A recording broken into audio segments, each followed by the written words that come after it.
लग्नासाठी तगादा लावल्यामुळे कोल्हापूरच्या माजी सरपंच महिलेची हत्या केल्याचा धक्कादायक प्रकार घडलाय। कोल्हापूरच्या शाहूवाडी तालुक्यामधली ही धक्कादायक घटना आहे।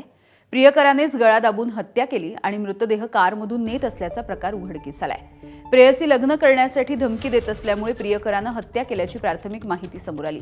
सुरेखा न्यारे असं हत्या झालेल्या माजी सरपंच महिलेचं नाव आहे। या प्रकरणी संशयित प्रकाश पाटील याला भिवंडी पोलिसांनी अटक केली। शिरगाव इथे हत्या केल्याच्या नंतर आरोपी मृतदेहाची विल्हेवाट लावण्यासाठी स्वतःच्याच गाडीमधून हा मृतदेह भिवंडीकडे घेऊन जात होता।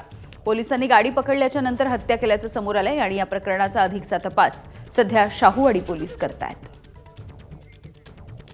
विजय केसरकर आमचे प्रतिनिधी आपल्याला या सगळ्या घटनेविषयी माहिती देतात। विजय, काय आहे नेमकं हे प्रकरण?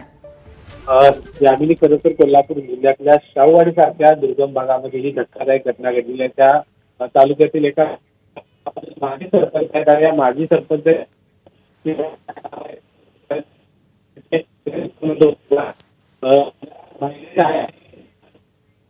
लग्न माझ्यासोबत कर याच्यासाठी तगादा लावला आणि त्याच्यातूनच ही हत्या झाल्याचं समोर आले। शाहूवाडी तालुक्यातच त्या तरुणानं हत्या केली त्या माजी सरपंचाची आणि त्या मृतदेहाची विल्हेवाट लावण्यासाठी तो भिवंडीच्या दिशेने निघाला होता। मात्र पोलिसांना त्याच्या गाडीचा संशय आला आणि भिवंडी पोलिसांनी याची सगळी तपासणी केल्यानंतर त्याने हत्या केल्याचं समोर आलं।